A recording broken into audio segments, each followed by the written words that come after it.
हम इंसान वैसे कई सालों से लगातार स्पेस एक्सप्लोरेशन कर रहे हैं और इस स्पेस एक्सप्लोरेशन की जर्नी में हमने कई सारे प्लैनेट्स की खोज की जो सच मुझे बहुत ही ज्यादा हैरान कर देने वाले। आज बात करेंगे ऐसे ही टॉप 5 स्ट्रेंज प्लैनेट्स के बारे में जो शायद अब तक के खोजे गए सबसे ज्यादा स्ट्रेंज प्लैनेट्स हैं। तो चलिए शुरू करते हैं शुरू से और आज के पहले प्लैनेट के बारे में बात करते हैं। आज का पहला प्लैनेट है पृथ्वी से करीब 560 लाइट ईयर की दूरी पर मौजूद केपलर-10b। ये शायद अभी तक का खोजा गया सबसे छोटा प्लैनेट है, लेकिन इसके साइज पर मत जाइएगा। इसके सरफेस का टेम्परेचर इतना ज्यादा है कि वे लोहे तक को पिघला सकता है। 2500 डिग्री फ़ारेनहाइट की टेम्परेचर के साथ ये प्लैनेट शायद अब तक का खोजा गया सबसे गर्म प्लैनेट भी है। लेकिन अब एक सवाल ये भी आता है कि ये प्लैनेट इतना ज्यादा गर्म क्यों है। तो दरअसल ये प्लैनेट अपने होस्ट स्टार के इतने ज्यादा करीब है जिसकी वजह से इसके सरफेस का टेम्परेचर इतना ज्यादा हाई हो जाता है। वैसे तो ये प्लैनेट टेरेस्ट्रियल प्लैनेट है, यानी कि यहाँ पे खड़े होने के लिए आपको जमीन मिल जाएगी, लेकिन ये प्लैनेट अपने आप में किसी भी तरह की लाइफ फॉर्म को होल्ड नहीं करता है। इतना ज्यादा टेम्परेचर होने की वजह से पानी का यहाँ पे लिक्विड फॉर्म में एग्जिस्ट कर पाना बहुत ही ज्यादा मुश्किल है और इसलिए साइंटिस्ट का ऐसा मानना है कि यहाँ पर किसी भी तरह की कोई भी लाइफ फॉर्म नहीं हो सकती है।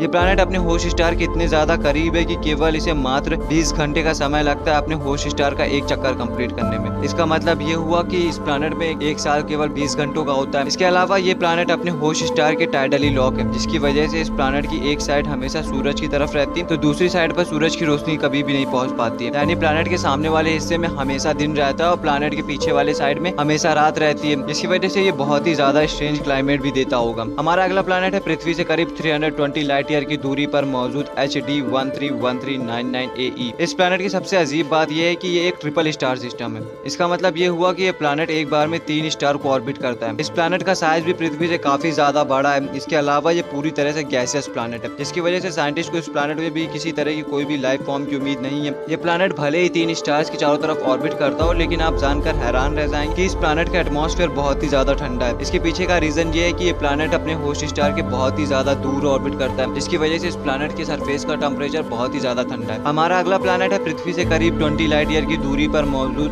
G1IESE 581c। पृथ्वी से करीब 5 गुना ज्यादा बड़ा ये प्लैनेट अपने होस्ट स्टार के हैबिटेबल जोन में आता है, जिसकी वजह से हो सकता है कि यहाँ पर किसी भी तरह की लाइफ फॉर्म एग्जिस्ट करती है। लेकिन इसके लिए सबसे जरूरी कंडीशन ये है कि इस प्लैनेट में पानी भी होना चाहिए। पृथ्वी से ये बता पाना कि इस प्लैनेट में पानी है या नहीं ये थोड़ा मुश्किल है, लेकिन उम्मीद करते हैं कि आने वाले समय में हमें इस प्लैनेट के बारे में और ज्यादा जानकारी मिलेगी। इसके अलावा ये प्लैनेट भी अपने होस्ट स्टार के टाइडली लॉक है, जिसकी वजह से एक साइड बहुत ही ज्यादा गर्म है और दूसरी साइड बहुत ही ज्यादा ठंडी। साइंटिस्ट को उम्मीद है कि इस प्लैनेट के बीच में यानी कि एक ऐसी जगह पे जहाँ पर टेम्परेचर मॉडरेट हो, वहाँ पर किसी तरह की कोई लाइफ फॉर्म हम इंसानों को मिल सकती है।